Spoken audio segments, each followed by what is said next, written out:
Before we get this video underway, check out the Meaningful Games in March video that I uploaded yesterday. That will give your big scoop on the whole status quo with the Vancouver Canucks, how things are right now, how the playoff race is shaping up right now, how the other teams are doing, and how it's absolutely freaking out this city.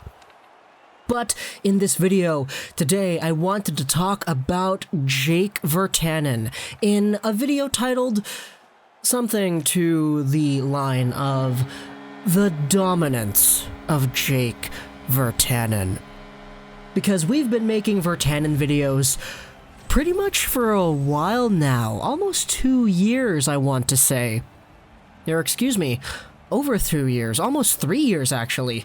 It was actually the Rise of Jake Virtanen video all the way back in, I believe it was 2017, that kickstarted my YouTube career into full-time hockey commentary, and since then we've made videos about the disappointment in Jake Virtanen trade rumors, how Virtanen is better than McDavid, Virtanen being in the doghouse, what if he wasn't drafted? Actually, that was a long time ago.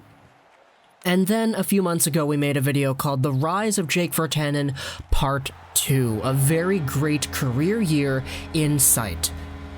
Well, Jake Virtanen is in his career year now. It's no longer in sight, it's here. And the dominance that Jake Virtanen shows off when playing in the NHL today is something that we absolutely cannot ignore. Let's get into the career year stats so far with Jake Virtanen, because it is pretty nice to see the upward progression. Virtanen today is 23 years old, he'll be 24 in August. This season so far, he's at 36 points, 18 goals, 18 assists in 66 games played. That is a career high in every single one of those categories, except for games played. Goals, assists, and points, he is all doing the best in his career right now, and to me, it's no surprise. His play on the ice has been so good. So good, and I think anybody watching the games can attribute to that Jake Virtanen this year is a completely different beast. The guy is no longer taking the puck in with his very high levels of speed and just throwing it into the corner or throwing it away and giving up on the play and letting the play die on his stick.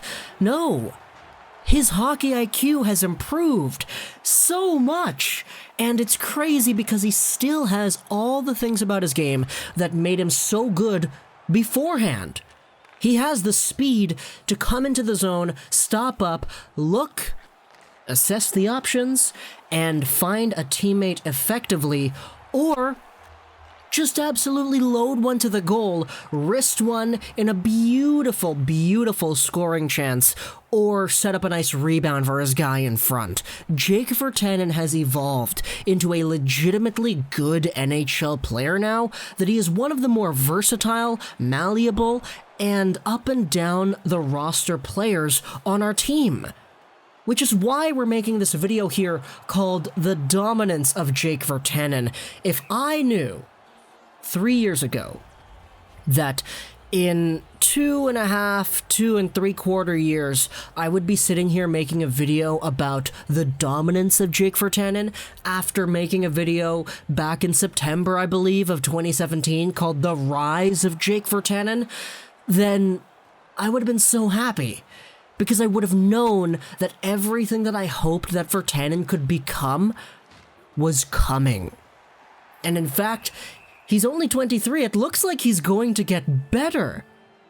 Jake Virtanen was a guy that many people, when the Canucks drafted him, were saying to themselves, okay, he wasn't the best guy out of the WHL. That was Leon Draisaitl in that year, who had so many more points than Virtanen did.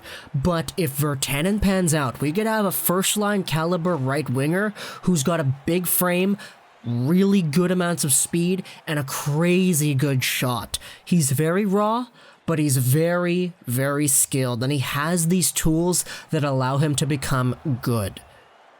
And it took a long time to get there to see those skills. It took us a really long time. Like 6 years, in fact. But the fact of the matter is Jake Virtanen is here to play. And things are looking so good for him. Now, before we go into the comparisons, let's go over the lineups, because if you take a look at the lineups, it actually says right here, via Brendan Batchelor and all the other guys over here, Jake Virtanen looks like he might be skating on the fourth line, with Brandon Sutter and Tyler Mott.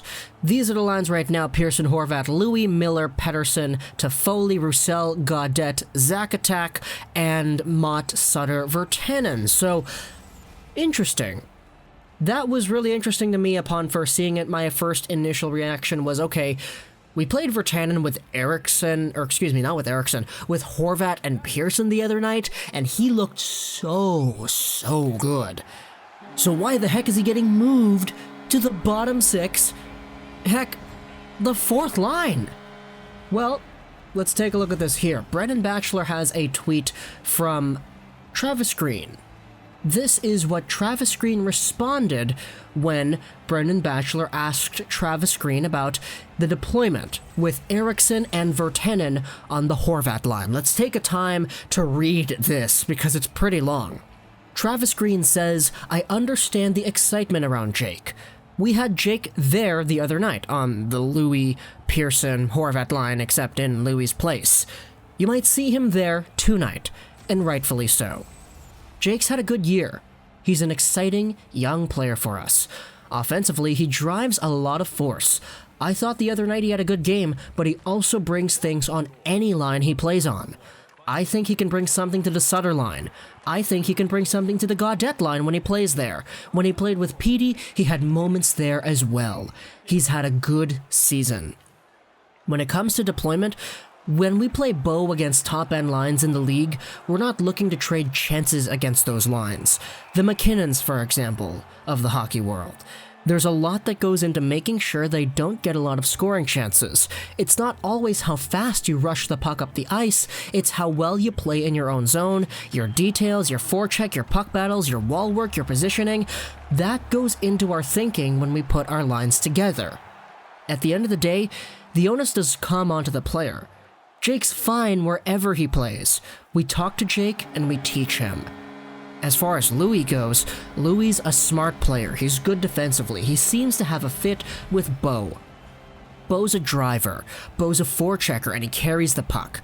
Louis plays a bit of a safer game, but that also works against top-end lines. So that's kind of our thought process when we go into putting our lines together. So that kind of lays out the tail of the tape right here. When Travis Green puts out the lines, they don't want to get scoring chance from McKinnon, scoring chance from Pearson and Virtanen, scoring chance from Landeskog, scoring chance from Horvat. They don't want to trade chances. They would rather sit back and let the play actually be positive in a defensive direction.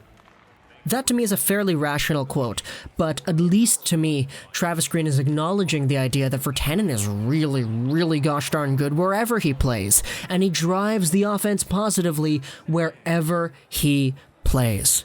In fact, I'll leave this video off on a pretty nice note here. Todd Bertuzzi. This is a very fun comparison that people like to make all the time when talking about a Jake Virtanen-like development path. Todd Bertuzzi was drafted in 1993. It didn't take until the year 2000 for Todd Bertuzzi to put up 50 points in the NHL, where he got 25 and 25 with the Vancouver Canucks. That was 7 years out of his draft year. Jake Virtanen is currently 6 years out of his draft year from 2014 to 2020. So, once Jake Virtanen hits 2020-2021, I think that is kind of the timeline that we have to pinpoint and start saying, okay, this is when Virtanen should be good. If you want to compare him to Bertuzzi, this is how the timeline aligns, and Jake Virtanen, to me, has exceeded that 7-year gap that Bertuzzi needed to become great in the NHL.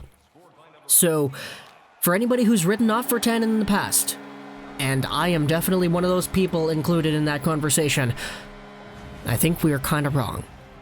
Because Virtanen has been so good this year. He's on a career year. He's on pace for 20 goals, and I couldn't be happier with how he's developed. I hope you enjoyed this video search with Irish Post 99. We'll see how he performs against the Colorado Avalanche later tonight. And bye.